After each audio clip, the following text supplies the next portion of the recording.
Now the street lights is shining bright. I'm Bobo and Cramer, and they're bringing the heat tonight. Talking New York sports, you know what I mean. Big boys and the kings of the sea. Whoa, whoa, whoa. Bobo and Cramer, and the pimps are loud, taking on the world, and they're never gonna stop with the New York grit. They're rising to the top, from the Mets to the Knicks. They got all the scoop, pouring out the passion, yeah, they're leading the truth. Every episode party, grab your friends and cheer. In this podcast palace, we got the atmosphere. Whoa, whoa, whoa. Bobo and Cramer, yeah, the stand of the lost, taking on the world, and they're never gonna stop with the New York grit, rising to the top. Get loud.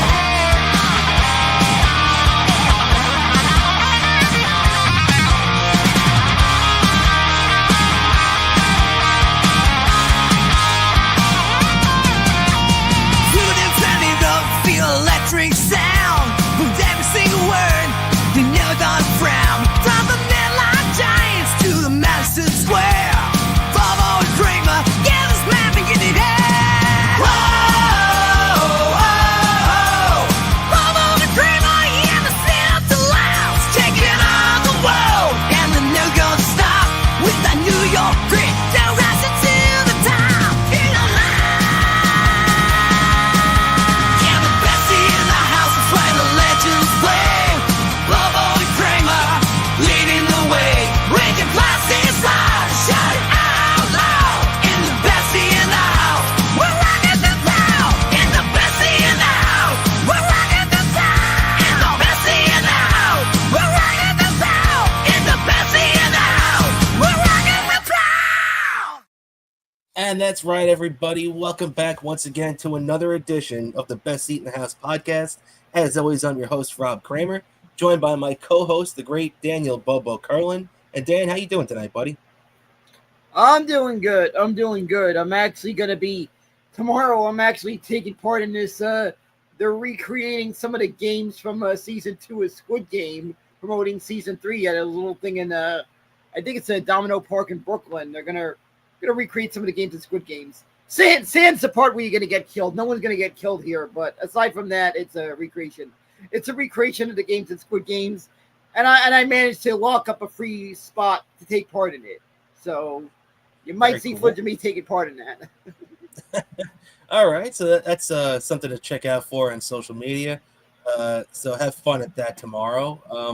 Yeah, today was the Juneteenth holiday, so a lot of people had off today. I was hoping actually that today being getaway day in Atlanta, the Mets were going to have a day game today, but of course it is a night game, and it has been the usual torture that it is each time the Mets go to Atlanta, Dan. So let's just start there.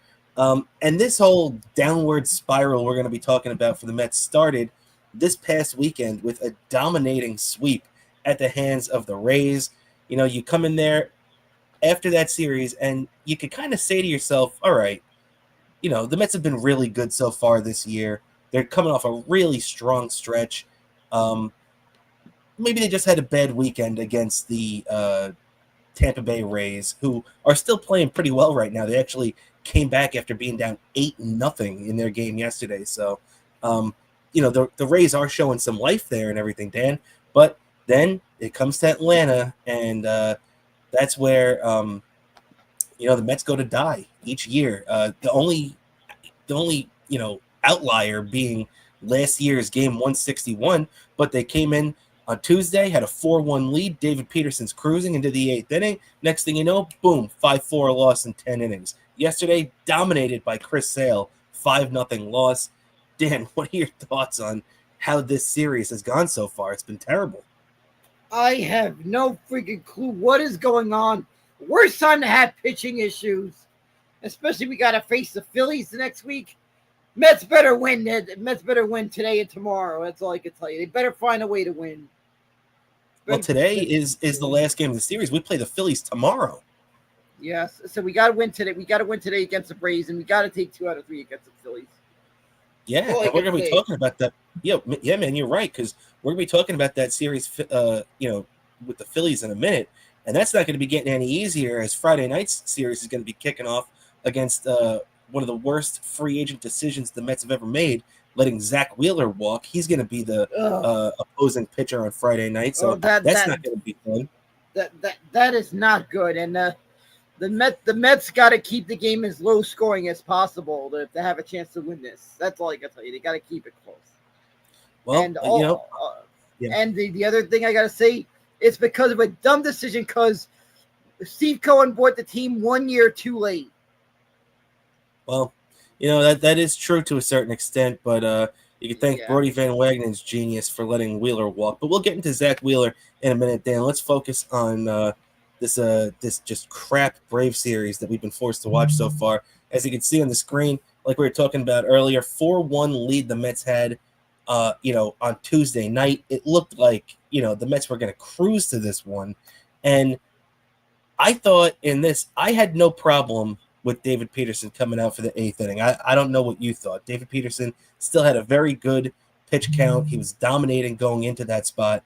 But then you turn around and all of a sudden, Dan, it's, David Peterson gets 2 guys on. They turn around again. Now you have, just even more than that, man. It was just crazy. And then Reed Garrett comes in and just gives it up, no problem. What did you think? Did you have a problem with him leaving Peterson in, or would you have pulled Peterson at that point? I would have let Peterson in. Hands down, I would have let Peterson in. The other thing I gotta say, freaking Alvarez, dude, saying I'm starting to doubt Alvarez and as a catcher. Freaking too many pass balls led to me yelling out, "Nice game, pretty boy!" Like, I was just furious. Like, anyone who was in the room with me that game saw me cursing up one heck of a storm. I may have been silent the next day. I was silent yesterday because, like, a game that we couldn't give up. We couldn't give up any runs. The worst thing you could do against that pitcher is not keep the game close. Yeah, man, you're absolutely right about that. And I'm starting to wonder, since I'm hoping that this pitching isn't wearing off. And I'm starting to debate is like, we got to go all in on our trading deadline. Oh, yeah. And especially, have you seen Montas in the minor leagues still? This guy has been so awful, man. It's ridiculous. He's got over a 12 ERA and 5 starts down there. Yeah, and I'm starting to wonder, this dumpster diving thing isn't always going to work. And I think big nose David Stearns needs to get that in his head, that this shit isn't going to work. Get a real pitcher for once. You're absolutely right about that. And this team needs a real pitcher, and these prospects that he's hoarding better show up and better live up to the expectations. Otherwise, I'm well going to be said. really doubting. No, you're right about that, buddy. But before we continue, actually, real quick, I noticed that our viewer count was higher than it's ever been. We got almost 400 people watching us live on X right now. And actually, the reason for that was Anthony Cumia retweeted your tweet promoting our show. So I want to give a shout out to the great Anthony Cumia. Thank you for the retweet. Yep, I just gotta say a big shout out to Anthony. Thank you, Anthony. Thank you wherever you are. I just wish I could freaking thank you and just give you a round of applause in person wherever you are. But a long distance high five to you, Anthony. Long distance high five to you. You're doing a wonderful job with your new show on WABC. I've been listening weekly. You're doing a wonderful job. I'm enjoying the show. Pulling off a miraculous comeback, which I'm happy that Anthony's pulled off. Things are right in the world with Anthony back on terrestrial radio.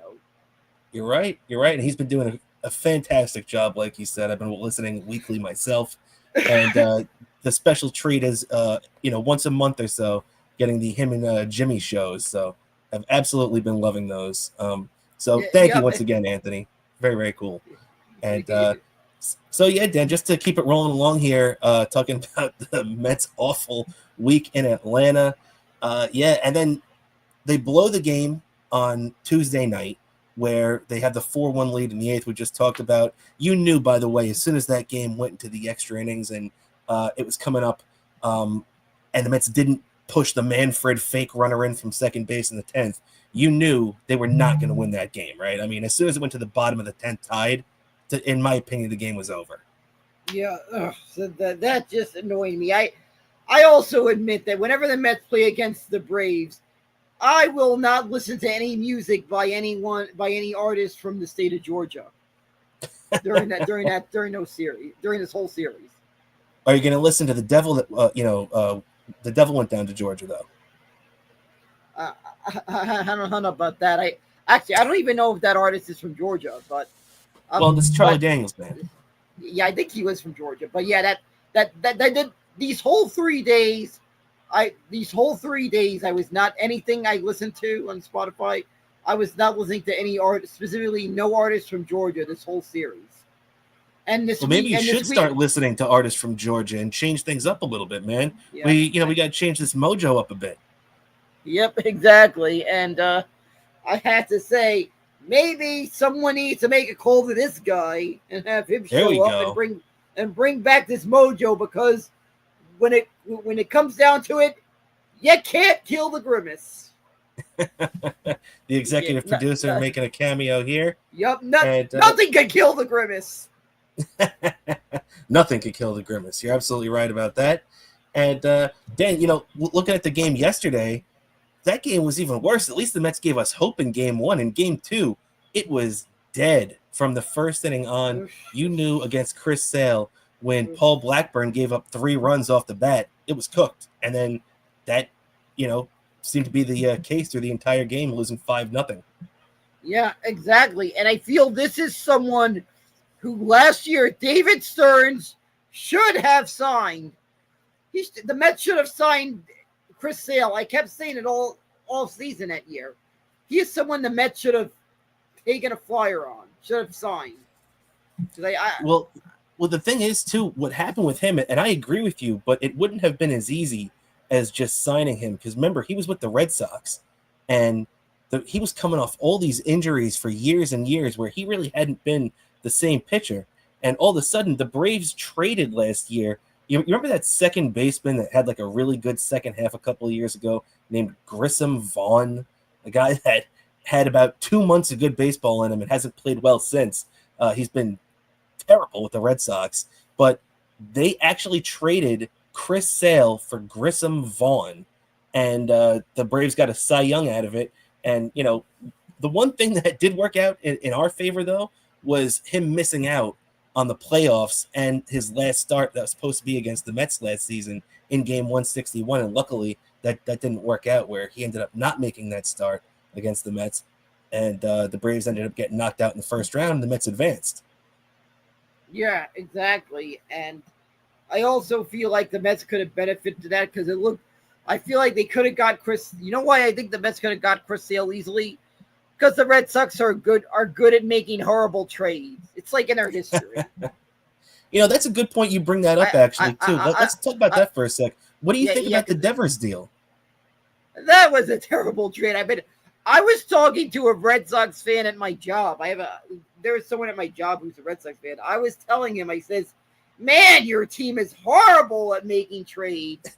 You guys made some horrible trades in your history, going all the way back to that Babe Ruth trade. If you want to go all the way back there, you guys are the history of bad trades. I said, I told him that. Yeah, no, it's true, man. And you look at what they got back in this trade too. So if you're not familiar with what we're talking about, the Red Sox traded one of their cornerstones on their team, Rafael Devers, who this is a guy that came up as a young kid, won a championship with them. He's been one of the more deadly left-handed bats in baseball for the last couple of years. And they turned around and traded him for a very, very mediocre package of players that they got back, something the Mets could have easily matched, but then again, we can't even go crazy about that too, because you have to figure if the Mets did trade for Rafael Devers, that's probably the end of Pete Alonso, because you're not going to pay both those guys that amount of money. So I'd rather have Pete. But, the fact is, Dan, when you look at, this trade and the Red Sox history of trades over the last couple of years, between this trade And Mookie Betts, what did they get back in these trades from the Dodgers and now the San Francisco Giants, where they got back one decent pitching prospect, but they got back another guy in single A ball this time. And the only guy they got back in the Mookie Betts trade was really Alex Verdugo, and he's already been off their team for a couple of years at this point. So it just goes to show the Red Sox have really given away two of their last biggest stars.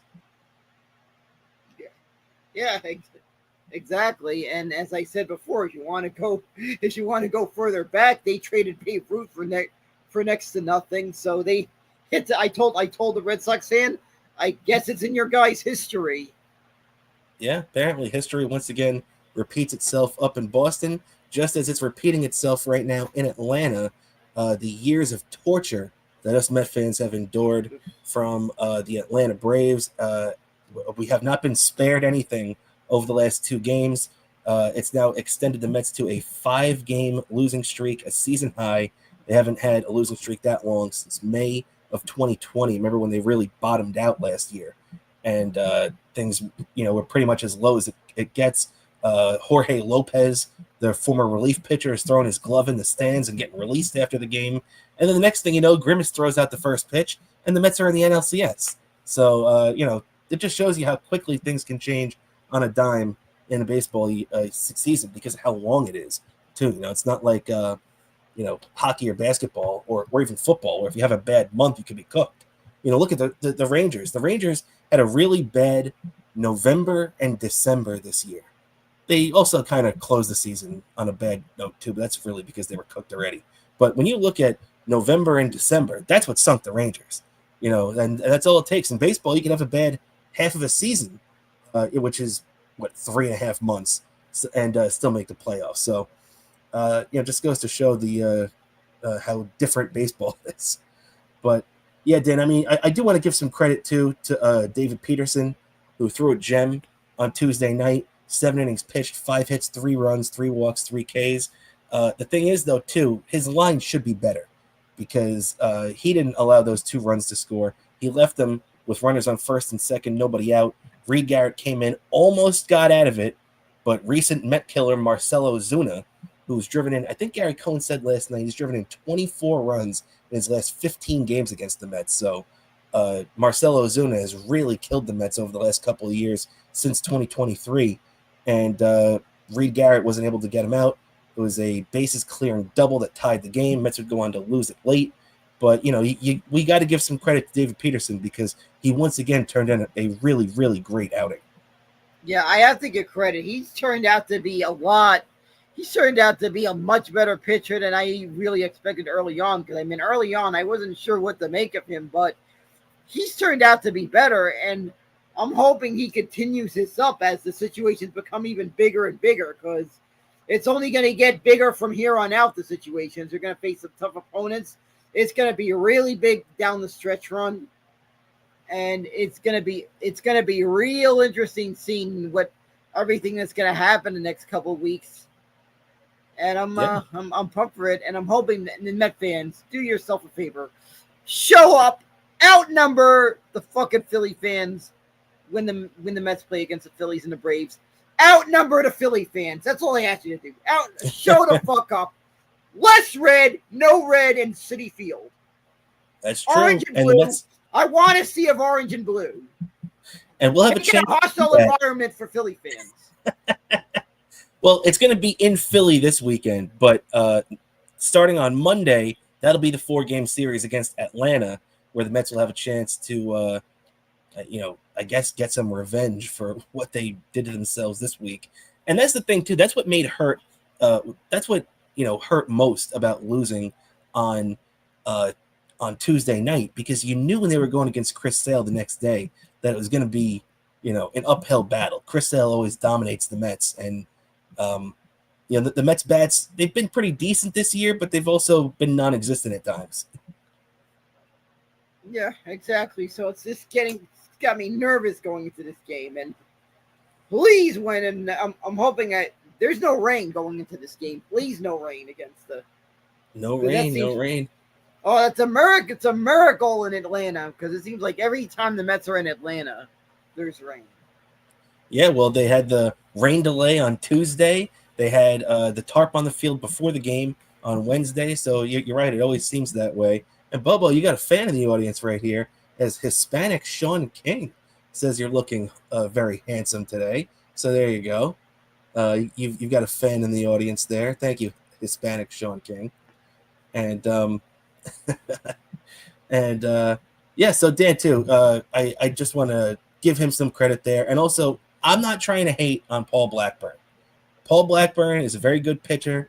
I think the Mets have kind of tried to bounce him a little, around a little bit this year. They had him start that game in LA. He's appeared a couple of times out of the bullpen. Now he returned to the rotation yesterday, against the Braves, which, the Braves are 6 or 7 games under 500 now. They've had a very bad, uncharacteristic start to this season, but they are a dangerous team, man. We cannot take the Braves lightly based on their record, Yeah, exactly. Beat them, kick them down, and continue to kick the Braves and the Phillies. Kick them while they're down. Strike first, strike hard, strike fast. No mercy. Pain does not exist in this dojo. Yeah, oh, well, pain exists in this dojo, though, if you're a Met fan, Dan. We are very, very familiar with pain, unfortunately, and the Mets have given us quite a bit of that over the last couple of days. So let's hope that the pain comes to an end tonight, as Joe Beningo would say, oh, the pain.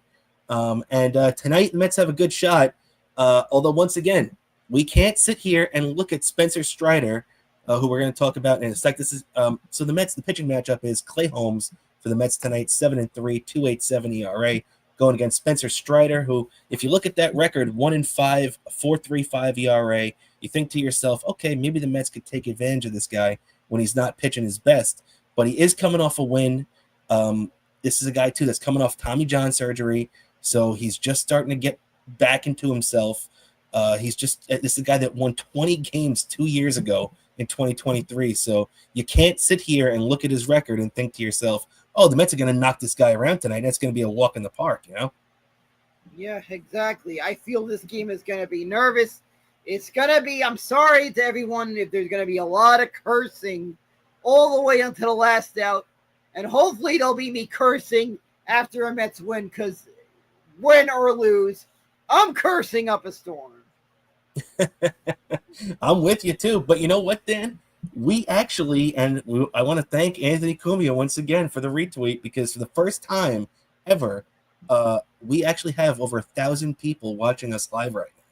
Whoa! Bro, you know who else is happy we're getting that many views today?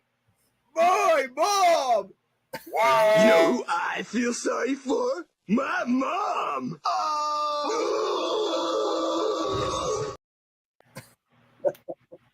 All right, so thank you, Anthony, for the retweet, and thank you, everybody, on this Thursday night. Yeah, I'm telling you, believe me, if Anthony wasn't so far away, I'd have my sister or something grill up some burgers or something to drop off to him as a thank you if he wasn't so far away. Because I really appreciate that boost that Anthony gives up, that I cannot express how much I am appreciative of that. Someone I've been a fan of since I was a teenager, and he's just retweeted us and hyped us up. So I got to give a lot of props to that. No doubt about it. Thank you, Anthony, for giving us the Cumia boost today, and we very much appreciate it. It's a very cool, very nice thing of him to do. And so big matchup tonight, Dan. Clay Holmes on the mound, Spencer Strider. This is Clay Holmes' chance to really step up and be the stopper. Let's not forget he's the guy that did start opening day for this team. So, in at least a certain respect, the Mets view him as the number one. So let's see if he can cement that tonight, especially with half the rotation going down. We can't forget Tyler McGill, who I have been very, very I've had a short fuse with Tyler McGill over the last couple of years. He's really gotten on my nerves, but you know what? He's going to be out for the next month with an injury, and that's not a good thing. As much as I don't like Tyler McGill, the Mets are very thin on the pitching right now. They've run through a lot of their depth. And even though Montas and Sean Manaea are on the way back, we can't be seeing too many pitchers go down, which is why tomorrow, Dan, in the spot that Tyler McGill would have been pitching in, there's going to be a spot starter going against Zach Wheeler. That spot starter would have been Paul Blackburn had Kodai Senga not gotten hurt, but he had to take his spot. So now it's probably going to be a kid from the minor leagues, possibly Sprout, possibly Tidwell. What do you think, and who would you put in this spot? I'd probably, at this rate, I guess, take a chance on Sprout. And if he pitches well, give him another start. That's what I say. Yeah. At this point, at this point, it's all hands on deck. If he's shown his worth again against the start against the Phillies in a must-win game like this, he's earned it. Yeah, well, you have to remember now too, it might not be the Mets' decision if he gets more than one start, because the Mets probably are going to petition the league, talking about Montas now. So when you come back on a rehab assignment, they start a clock on you when you make your first appearance, and it's a 30-day clock. Now, Montas in these 30 days has made, I believe, 6 starts now. He's also allowed 8 home runs in those 6 starts and has not looked good with a 12 ERA. So the Mets are probably going to petition the league to extend his rehab assignment and maybe give him a couple of extra, starts, maybe even just one extra start just to try to straighten himself out. But that's going to be totally up to the league. And from what I heard, it's going to be tough to get that approved, because you have to kind of show the league that it can't just be based off bad results that he had in his minor league rehab assignment. It has to be more like he's still working his way through an injury. So it's going to be tough to see how the Mets work the league on that one. But we're going to have to see if they even extend it, because don't forget, that was his last start. If the league chooses not to accept it, Frankie Montas is pitching against the Braves at Citi Field next week, whether we like it or not, because there's nobody else to throw in there. If Tyler McGill or Kodai Senga weren't hurt, you maybe could throw Montas in the bullpen. But with both those guys down, Montas is coming back in that rotation, whether we like it or not. Yeah, exactly. And I'm just very nervous about this one. Yeah. So it's going to be a big thing there for the Mets now to at least try to win this game tonight, especially going against Zach Wheeler. Because could you imagine if the Mets lose this game tonight? So they got swept against the Rays, they get swept against the Braves in Atlanta, and now they're going into Philly trying to face Zach Wheeler to avoid a 7-game losing streak. So that's an uphill battle that you don't want to put yourself in. So let's hope the Mets can beat Spencer Strider and the Atlanta Braves tonight, and do what the Yankees did, Dan, because let's switch over to the Yankees now, as the Yankees ended up losing they stopped their losing streak today, and they have a 7-3 win over the Angels at Yankee Stadium. The Yankees had lost their last 6 games. They'd score 7 runs in their last 7 games. They'd look really bad. This is as bad as I've seen the Yankees look in a long time. I think they had a 9-game losing streak in 2023, which is the longest losing streak I've ever seen the Yankees have. So it's at least been 2 full years since we've seen the Yankees look this bad. And that's probably the only instance you could find from the last 80 years of the Yankees looking that bad, and or at least 40, to be fair, since the Stump Merrill days. But Dan, when the Yankees go out there and set the tone, the Mets and the Yankees this year have had a lot of parallels where they both started off really good. They both kind of went into a lull for a little while, and now they got really hot again, and now have both hit extended losing streaks at the same time. So maybe we can learn something from them today, as the Yankees went out there and did what they needed to do. Grisham and Goldschmidt smashing back-to-back home runs in the second inning, and the Yankees never looked back. Yeah, I got to get credit to Goldschmidt. He's panning out a lot better than I expected. I was wondering how much the Yankees were going to get out of Goldschmidt, being how late in his career he is. Yeah, Goldschmidt's been great. He's been a borderline all-star this year for the Yankees. There's a couple of really good American League first basemen, but Grisham's going to be in that mix, no doubt about it. Want to give a shout out to Lee Slater hanging out with us in the chat. Let's go, Kramer and Bobo. Thank you. Appreciate it. Hanging out with us there. And threw in a little Let's Go Mets as well. So got to love that. And just to stick with the Yankees now, Dan, too. The Yankees got exactly what they were looking for today. Just like the Mets need. The Mets need their starter to go and give them a good outing today. That's what the Yankees got from Carlos Rodon. 6 innings pitched. It wasn't the best, but he was able to pitch good enough to get them a W today. 6 innings, 4 hits, 3 runs, 1 walk, 7 Ks. He's got a chance to be on the American League All-Star team too. 9-5 with a 3.10 ERA. Yeah, so you got to get credit. He's pitching to where he's expected. He's gotten a shot with the Yankees, and he's running with it. He's had an up and down career, and he's having one of his better years, and rightfully deserved. He should be pitching in the All-Star team without a doubt. Yeah, and the other guy too that is dominating for the Yankees this year, and he's going to be pitching tomorrow. As a matter of fact, when the Yankees open up their next series at home against the Baltimore Orioles, that's Max Fried, and this guy is the front runner right now to not only be on that All-Star team.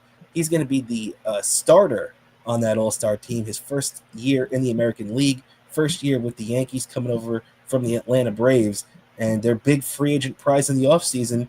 It started off pretty damn well, his Yankee career, 9-2, 1.89 ERA, best first half so far as a Yankee since the great Masahiro Tanaka started off 14-2 in his first year as a Yankee with an ERA under 2. So, Tanaka didn't really have that great of an extended run with the Yankees, but especially those first couple of years, he was off the charts. So if you're getting compared to that kind of start, you're in pretty good company, right? Yeah, exactly. You're in pretty good company, and Max Fried is panning out as well. There was question marks about him, but he's turning out to finally he's not going through on and off injuries, and it's showing what he can do. And he's having a nice bounce back, and you got to give a round of applause to that. Yeah, he's now 7-0 for the Yankees this year following a loss. So he has been that stopper we're talking about. Now, obviously, he won't be following a loss this time as he's going against the Orioles tomorrow, the day after the Yankees stop their losing streak. But just goes to show when you're 7-0, it just that he does not let these losing streaks continue for the Yankees and get longer and longer. He is the stopper that they paid for. And, it would have been real interesting to see how that 1-2 punch looked this year if the Yankees actually had a healthy Garrett Cole with Max Fried, because that really could tip the scales in their favor, especially if they had that in the playoffs last year, potentially even in the World Series against that Braves team. It would have been real interesting to see how that worked out. And Dan, we were talking about the Yankees' offensive struggles, how they'd only scored, they scored 7 runs today at Yankee Stadium in this day game, but they had only scored 7 runs in their 7 previous games, which is the lowest amount the Yankees have done, I believe, since 1968. So it's been a long time since the Yankees had a run of futility that long. And not shockingly, this is probably the biggest reason why Aaron Judge during that time period was in a 3-for-26 slump, hitting only 1 home run, driving in 3 RBIs, and this guy that was flirting with 400 for most of these first 2.5 months of the season, his batting average has dropped down now to about 370, which still is crazy. I mean, still for June to be hitting 370 is nuts. But, that average has dropped. So it's not really shocking that the Yankees have struggled when Judge hasn't produced, Yeah, exactly. The Yankees are only as good as how far Judge can produce. But I feel like the other thing is the Yankees, I feel like we're underestimating their opponent. That is one of the worst things you could do, is underestimate the opponent. I feel like the Yankees weren't taking their opponent seriously. And if you take your opponent lightly, it bites you in the ass. Really? So you think so which team are you talking about? Do you think the Yankees, because they played the Red Sox this weekend, and they got beat up against the Red Sox, just like the Mets got beat up against the Rays last weekend. They lost all 3 games to start that losing streak. So I don't think you're talking about the Red Sox, but do you think that the Yankees took the Anaheim, California, Los Angeles, whatever their name are, Angels? You thought they took them lightly? Yeah, I feel like they took the Angels lightly. I feel like. Wow, that's a serious accusation for a team that was coming off a losing streak already at that point. Yeah, exactly. I just felt the Yankees thought it was going to be an easy bounce back against a team like the Angels when they were kind of underestimating. The Angels are having a pretty good year, surpassing a lot of expectations going into the season. Well, they're hanging around 500, which a lot of people did not think they were going to be. Especially they had a bad year last year, the year after losing Ohtani, especially not only bad in the year that they had themselves, but bad in the fact that they had to sit there across town and watch Ohtani tear it up, win the MVP and a World Series in the same year. And now they're in the same situation. So they still have they have a better team than last year, but they're still hanging around 500, and that's what they need to do to at least keep themselves relevant right now. And taking 2 out of 3 from the Yankees was definitely a big step in the right direction for that Angels team. And it's a kick to the balls for the Yankees. It's a blow to their morale too, because they were clearly for most of this year the best team in the American League. I don't think there was really any debating that. The American League West is very mediocre. The American League Central is okay, but it's kind of, the White Sox are bad. They're not as bad as they were last year either, but they're really bad, and they kind of make all the other teams in that division better by comparison. And, in the American League, the Rays have gotten hot lately. The Red Sox are kind of hanging around 500, although trading Devers might be the final blow to their season. But, the American League, I still consider the Yankees the best team in the American League. What do you think? Yeah, exactly. So far, I really feel like the American League is a very weak opponent. The rest of the American League, I feel like.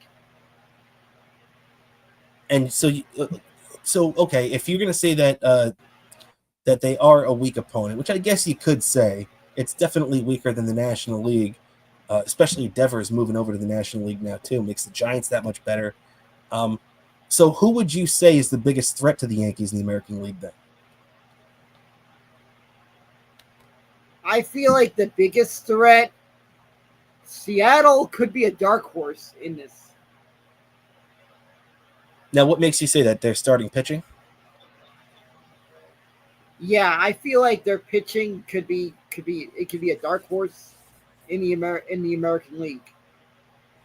Yeah, I mean, I could see that. They've also been pretty mediocre this year, but they could be good enough to take that division because the Angels look like they're hanging around 500.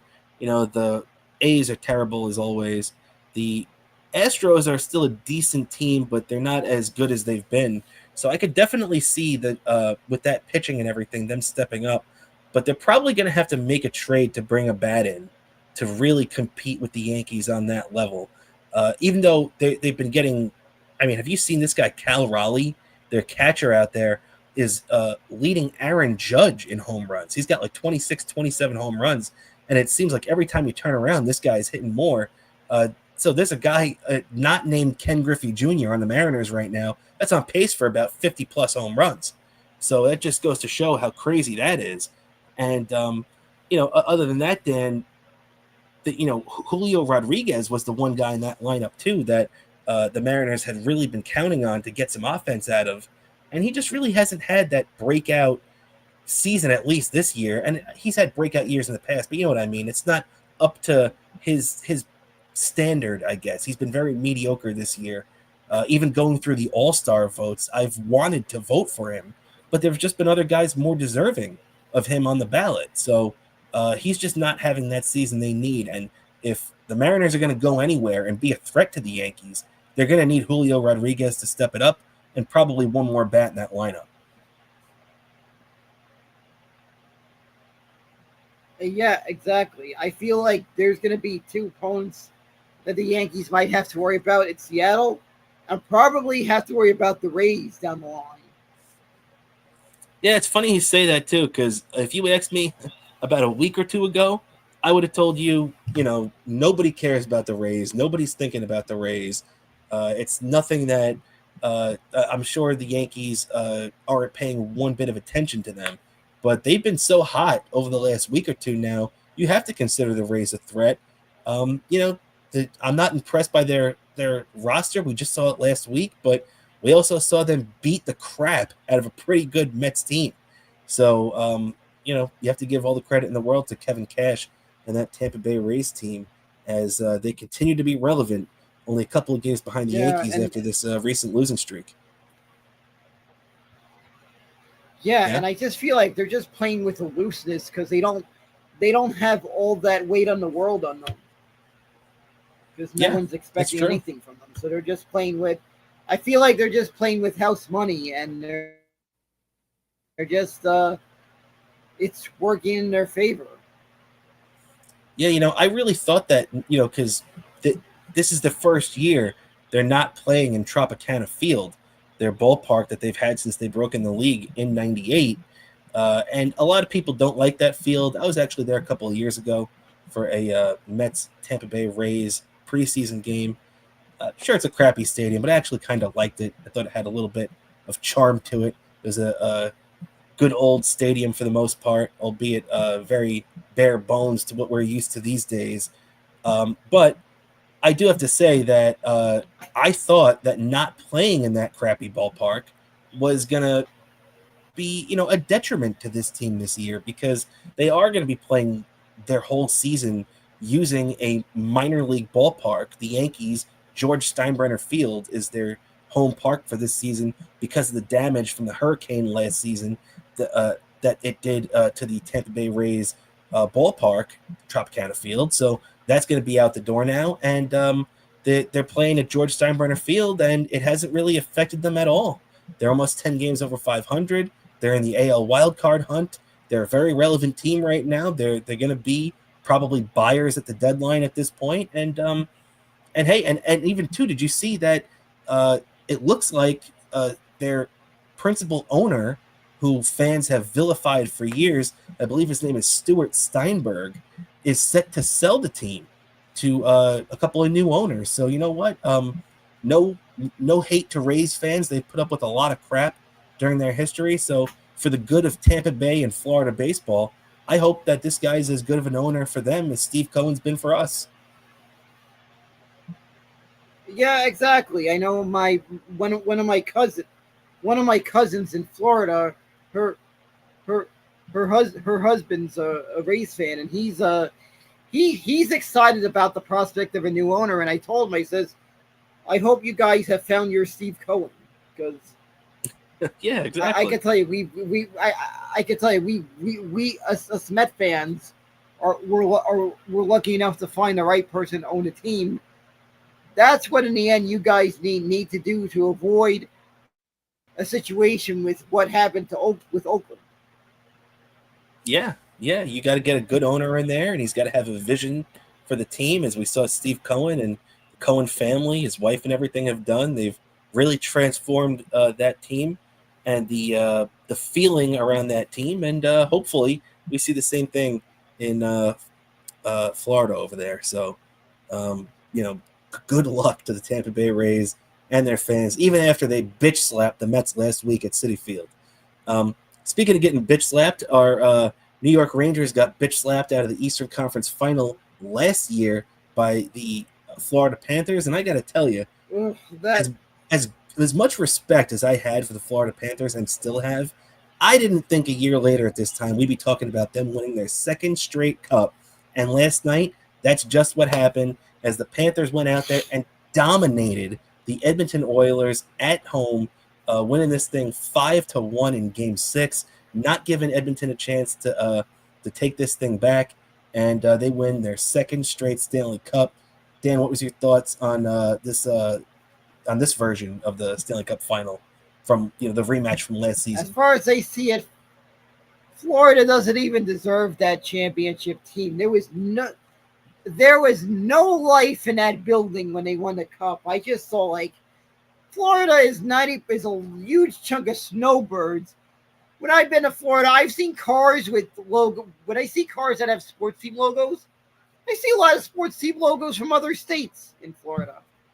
Oh yeah, man. I've actually been to that stadium a couple of times, the Florida Panthers Arena down there in Sunrise, Florida. I've been to it like 2 or 3 times, and I gotta say, all 3 times I was there were more Rangers because it was Rangers and Panthers games that I went to down there. When I was lucky enough that while during spring training, when I'd go down there to see the Mets, the Rangers would just so happen to be playing the Panthers at that same time. So a couple of times I got a chance to catch those games, and yeah, there was always more Rangers fans in the arena than Panthers fans. And just like you said, Dan, me and you were texting after they won the cup the other night, and it was just so like insulting and depressing to see you just won the Stanley Cup, and it looked like they were like, okay, ready to go home. You know, they didn't care. They kind of cheered a little bit when they won the cup. You saw a little bit of excitement, but then it's like as soon as things died down and they were waiting for the trophy presentation to start, you know, people were just sitting there not knowing what to do. In New York, remember, Dan, we'd be seeing all the Rangers fans up on the ground chanting, "We want the cup. We want the cup." And everybody be going nuts. There'd be a buzz in the building. And in Florida, it was just dead. What the heck? I know if this was New York, there'd be celebrating like crazy. That there'd be streets going nuts. And let me tell you something. People were thinking like, "Oh, that's a wild thing," when they accidentally put a couple of dinks and dents in the cup that are going to need to be repaired. That is nothing compared to the legendary stories of the 1994 Rangers. Look it up. There was some wild celebrating going to the cup that I heard that when they returned to the cup today, keeper of the cup to the Hall of Fame, they had to do a lot of repair work to the Stanley Cup with how much celebrating there was going on with that cup. Yeah, something tells me it wasn't the crazy hijinks of Mark Messier taking the cup to all his neighbors' lawns at 5:00 in the morning. I don't know if you saw the video. They had the Alexander Barkov, the captain of the Florida Panthers, taking the cup around to his neighbors at 5:00 in the morning. You wouldn't have had the opportunity at 5:00 in the morning in New York City the night the Rangers won the cup to get that cup out of there to your neighbor's front lawn. You know what I mean? There would have been too many people in your way. There would have been too many people trying to get that cup, and the buzz would have just been insane. So it's crazy to me. Exactly. We would have been hungover if the Rangers won the cup. Both of us would have been hungover, without a doubt. No doubt about it. And give credit to Edmonton and the Canadian fans too. If a Canadian team, Edmonton being the one that was there, but if any of those Canadian teams had won a Stanley Cup, would have been the first time that a Canadian team has won since 1993, and those cities would be going nuts up there if they won a cup. Florida, not so much. So a little disappointing. Yeah, exactly. Seeing that. Yeah, I feel like Edmonton, they would have needed riot police if they even have riot police in Canada, because I don't really know much about Canada because it's a different country. But if they did have riot police, they would have needed the riot police if Edmonton won the cup. Yeah, no doubt about it. They would have been going crazy. There are a lot of places that would have been going crazy if they won the cup, and unfortunately, Sunrise, Florida was not one of them. So congratulations to the Panthers. They have a really good, really deep team. Sam Bennett scoring 4 goals in the Stanley Cup final game. First time that's happened since Wayne Gretzky did it in 1985. So, got to give all the credit in the world to that team. They're a very deep team. They're going to have a lot of decisions to make with the cap. And speaking of decisions, Dan, let's talk about the Rangers for a sec. Yeah, what are you going to say? Another thing I got to say, how the heck did the Florida Panthers back in the day embrace something like a rat? That's a New York thing. I saw a Rangers fan group on Facebook say like, "Oh, what would you think if the Rangers had a mascot? What would it be?" And someone said a rat, and I said, "Yeah, unfortunately, some idiots in Florida made the rat made a rat their thing, which when I don't think Florida has a thing known for rats. So unfortunately, though, I said probably it would be a pigeon. I think. I can see that. But luckily, the Rangers are like the Yankees, though. The Rangers don't need a Bush League, asshole running around in the audience wearing their jersey. It's I'm a Mets fan. The Mets need it. The Mets need Mr. Met. We all love Mr. Met. But the Rangers have more like that classic, we don't need a mascot running around in the stands for us. You know what I mean? Yeah, exactly. But I was just playing along, hypothetically having fun with it, saying like, yeah, probably would be a pigeon. It probably would. You're probably right about that. So that's not too bad. And by the way, why wouldn't the Florida Panthers have a panther, or at least a cat, as their mascot? Yeah, exactly. Why a rat? Why a rat? Who thought of that idea to throw rats? Florida isn't known for having rat problems. That's a New York thing. Rats are a New York thing. I'm sorry, Florida. Rats are our thing. Have you ever seen how viral a lot of locals were making a big deal about Pizza Rat? How New Yorkers embraced Pizza Rat? That's our thing. Last thing I checked, the Bright Line, whatever the heck that thing is, I don't see giant rats on the Bright Line. Fair enough. You're right about that. And I'm telling you, with a couple of times that I went to that stadium, I did not see any rats. So you are dead on about that. Talking about the Florida Panthers arena down there. But Dan, let's focus on the Rangers for a second. A couple of more things before we get out of here. The Rangers now, they're in a big transition. They traded Chris Kreider last week, which broke a lot of our Ranger fan hearts. There's another guy hanging on the balance right now in Mika Zibanejad, another guy in Keandre Miller. We're not really sure what's going on. One or both of those guys might be traded. Mika, though, is less likely. He's got the no movement clause in his contract. He's got, apparently a new house that they bought. We were talking about it became newsworthy a couple of months ago that Mika Zibanejad and his family were selling their Upper West Side condo or whatever they had, townhouse in Manhattan. But apparently he was just selling it to get another house. So him and his wife and his family just bought another house in New York. So I don't think they really intend on leaving too much. Mika Zibanejad's wife even just came out recently and said that it's funny how, these rumors get started and everything where it's unsourced and the journalistic standards and all this kind of nonsense. But so even though it seems in a lot of ways, especially with the jettison of Chris Kreider, that it's possible that Mika is on his way out as well, which would really open up a lot more cap space and flexibility for the Rangers. But it also seems less likely with them getting the house and the wife coming out and saying that stuff. What do you think is going on behind the scenes here, Dan? I just have a weird feeling, even though maybe it would work better in their favor if Mika got moved, he's probably still going to be on the team. Another player that needs to be on the lookout, that guy in the Blackhawks, something Towns, I forget his name. Oh, you mean Jonathan Taves? Yeah, Jonathan Taves. I feel like the Rangers need to take a flyer on him. They could.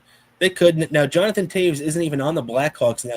You remember him from the Blackhawks. That's where he played most of his career alongside Patrick Kane. But Taves actually, he didn't retire. I was even going to say unofficially retired, but he didn't even do that. He's just been out of the league. They said a couple of years ago he got extended COVID, and it really screwed up his lungs. And he said he's been skating fresh and free now. He's 36, 37 years old. He's fully healthy now. And it looks like the Rangers could be a landing spot for him. And it would come at a very cheap price, too, which the Rangers could use with these cap, limitations the Rangers have. They don't really have much cap room. But I don't know, Dan. Chris Drury, the Rangers GM, I like the guy a lot. He's made a lot of good moves. He's also made a lot of bad moves. I just don't know what to expect. I don't know what he's planning. The Rangers still have their first-round pick in the draft this year, which they could hold and pick someone. They could also flip and include in a trade. So there's a lot of different ways the Rangers could go, and I just don't know how that's going to unfold. What do you think? What way do you think Drury's going to go, and what way do you think he should go? I just feel like he needs to go after the very player I said. He needs to do that. Also, I just feel like there's a big move coming up some point before the draft or after the draft. There is a big move coming up soon, and it's going to shock the entire NHL. I have a feeling we could see like a player like maybe like I think even Austin Matthews could be on a radar. Well, yeah, me and you talked about that possibility last week. Matthews is unhappy up there. He has a no movement clause in his contract. A lot of people feel optimistic that he'd be more than willing to waive that to come down to Broadway here and play for the Rangers. But then, we have to also remember that in order to have the flexibility to do that, you would probably either have to trade Mika Zibanejad before that move or include him in that deal, which would also mean convincing him to leave, because Chris Kreider leaving is great and helps the Rangers. It's great from a cap perspective, and it frees up a little bit of room for the Rangers to figure out what they're going to do with some of their unrestricted free agents and maybe bringing in a guy or two to help out. But, nothing of no top six players, along those lines. It'll be bottom six guys. But, when you look at a guy like Zibanejad, it's really going to hinge on what he, is willing to do in regards to waiving a trade, Yeah, and I feel like it's the utmost importance for the progress of this team to move Zibanejad. Yeah, unfortunately, I've been a big fan of him during his tenure here, and him and Chris Kreider, we all became a fan of them and the hashtag hockey hugs that us Ranger fans loved over the last couple of years. But hey, sometimes you got to move on. An era ends, and unfortunately, it looks like the New York Rangers are at that point, and they're going to be going forward with JT Miller as the go-to guy on this team. And so let's hope Drury makes all the right moves. And finally, Dan, let's wrap this thing up as Dan gets up and walks away. Let's wrap this thing up. I had to turn on the light because we were running out of daylight. No problem. We're running out of daylight, but we're just about running out of show as well. As one last thing, they got Game 6 tonight. Oklahoma City a chance to close things out and win their first ever championship. Against Indiana, looking to extend the series one more time, taking things back to Oklahoma City for a potential Game 7. We've heard that, a couple of the guys on Indiana, Halliburton, are banged up. What do you think, Dan? Do you think that he's going to play tonight? And do you think that this goes 7, or does Oklahoma City close things out tonight? I have a feeling Halliburton isn't going to play tonight. I also have a feeling Oklahoma is going to wrap this thing up, and they'll be celebrating, and I can't even barely call it Oklahoma City because it doesn't even look like a city. It's one of these cities that I don't even know if you can even call it a city. Some of these cities, some of these cities, I wonder if you could even call it a city, because I don't know. I've never been to Oklahoma City, but everything I've seen about Oklahoma City looks like it's not even really a city.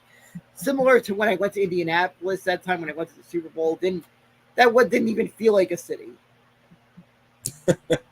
Yeah, I hear you. And Oklahoma City definitely, they've never won any major championships. The only one that Indianapolis has ever won was the 2006 Colts. So it's going to be either a first major championship overall for Oklahoma City, or a first. It's going to be in a comeback effort. If Indiana can pull this off in 6 and 7, it'll be the first NBA title for that city. So I'm with you though, Dan. I think Oklahoma City is just way too talented, and they get it done tonight. It really is crazy when you look at that roster and you look at the contracts too. These guys are all young kids, 22 to 25. just making no money yet in the NBA, all still on their rookie deals. And this Oklahoma City team is going to have a chance to be really deadly for a long time. And if they're able to seal the deal and win this championship, it really reminds me of the Oklahoma City team that we saw, back in 2012, when they had all those young guys like KD and Russell Westbrook and, James Harden on that Oklahoma City team that lost to the ridiculous Miami Heat that had Chris Bosh and Dwayne Wade and LeBron James. So there was no super team standing in their way this year. So it looks like Oklahoma City is finally going to take things, home like they should have 12, 13 years ago with that. When you look back at the talent on that team they had, that's crazy. And I'm sure when we look back in 10 years on this team, we're going to be saying to ourselves, wow, how are all those guys on the same team? Yeah, that is just crazy. And I can tell you, as soon as this NBA Finals is wrapped up, it's going to be looking to the offseason. And hopefully, where will the Knicks go from the whole debacle that happened with we're having trouble finding a coach. Yeah, it's true. So the Knicks are still going to be looking for a coach. I was going to bring that up today, but there's really nothing to report on. Unfortunately, is they, we're still in a holding pattern. Leon Rose. I heard even they couldn't even get an interview with Ted Scheckler. I heard. Well, Ted Scheckler and his basketball emporium definitely were not able to return the Knicks call, but we've heard there is kind of a door open for Jason Kidd. I don't really know how the Knicks would go about that, but they've already been turned down, permission from the Mavericks. But apparently a couple of the writers think that it's still a possibility. I guess we'll see how that unfolds. But as for right now, this moment, nothing concrete to report on about the Knicks and their head coach, unfortunately. So we're still just living at the whim of, the president, Leon Rose, and the owner, James Dolan, who I'm convinced still to this day that he is the one that made the call to whack Tom Thibodeau. And that was, in my opinion, still the wrong call. But, we won't know until a year from now when we're sitting here how the next season ended a year from now. If they win a championship, I'll gladly say I was wrong. If they don't, and they don't even get as far as they did this year, I think a lot of Knicks fans are going to be pissed off at ownership. But other than that, Dan, I think that's just about going to do it for us here on this edition of Best Seat in the House podcast. Before we get out of here, too, and do our plugs, I know we've done this a couple of times, I want to give one more shout out to the great Anthony Cumia, because our numbers have just continued to go up. We now actually have 1,700 people watching on all three things on Twitter and YouTube and everything. So, and Rumble today. We're on Rumble for the first time as well today. So thanks. I could tell you, if we get a silver play button, do you know, I'm going to make sure Anthony sees that award the next time if we win that. Because I just want to show that how much I feel like that is the ultimate way to show how much we appreciate that. Then to show him that thanks to him, we would have that award. Like, I would treasure that award, and I would forever credit Anthony Cumia for us winning that. If we win a silver play button, I will forever credit him for that. Oh, I will too. You're right about that, Dan. And with that, that's going to do it for us today on the Best Seat in the House podcast. I want to thank everybody for hanging out with us here on this Thursday night. Dan, before we get out of here, anything you'd like to plug for yourself? Sure, my Twitter, Bobo103NYC. You can follow me there on Twitter, X, whatever you call it. I don't know. I've just gotten so used to calling it Twitter, just like how a lot of Met fans, even myself, have accidentally called Citi Field Shea Stadium. The same thing, and how I've called MetLife Stadium Giant Stadium, kind of similar to the same thing. So it's kind of like that, the way why I call it Twitter still. The best way to explain it. And also Instagram, Bobo718DK. You can find me there. YouTube, one word, Daniel Curl, whenever I upload stuff there.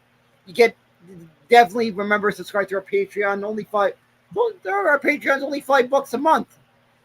This for the show, That's and right. you get our Patreon exclusive show on Sunday.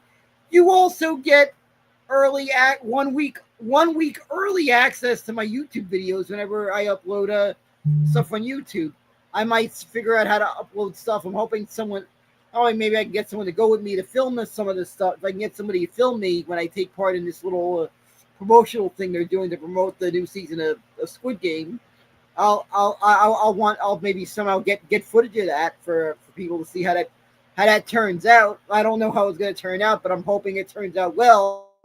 I'm going full Rocky on training montage for that because I want to try to win. I want to try to put my best foot forward and win this thing. And That's and right. Also, yeah, and Deadly Sports Show. Also, don't forget tracks I admitted. I'll be wrapping up the. I had to do a lot of stuff this week, but I'll be wrapping up the stuff that happened last Sunday over in Mexico City with the NASCAR Cup Series. First time since 1958 NASCAR has held a race outside the United States. Last time that had happened, I think it was in Canada. And a certain driver by the name of Richard Petty that had a nice little career for himself, got his first win that race back in '58. So very nice. Yeah, I think I heard once or twice about that guy, Richard Petty. Yeah, had a nice little career and had a little character based on him in a certain movie called Cars. That's right. And make sure, like Dan said, if you want to check out his little show he's got on our Patreon, Trackside Minute, you can check that out. We got the on the bottom, scroll on the bottom, you can check that out. Subscribe to our Patreon, patreon.com/Best Seat in the House podcast. It's only $5. I want to thank everybody for hanging out with us. Also, I don't know how I missed this earlier, but we had a Jason Gear hanging out with us here saying, Bobo, want to give a shout out to your fans? Thank you. Thanks for the support. Sorry we got to you a little late. We did get to you. So big thank you for your support. We love all our fans. Well, I wish I could extend you all a high five, but thank you all for support. Keep up the support. We'll see if you subscribe to our Patreons. We'll see you guys Sunday. If you don't, we'll see you guys next week on Thursday live as always. That's right. So thank you everybody once again for hanging out with us. Once again, another shout out to the great Anthony Cumia for setting us up with our record-breaking nearly 1,800 live viewers today. And don't forget, if you want to check out his great show on 77 ABC here in New York City, you can also check him out on compoundcensored.com. Also, don't forget our buddies Eastside Dave and Aaron Berg have a new show called Modern Man. You can check them out with that. And Eastside Dave's great show by himself, the Davey Mac Sports Program. So for my co-host, the great Daniel Bobo Curlin, and the executive producer Grimace, I'm Rob Kramer. This is the Best Seat in the House podcast, everybody. And we'll catch you next time. Have a great weekend, everybody. Let's go.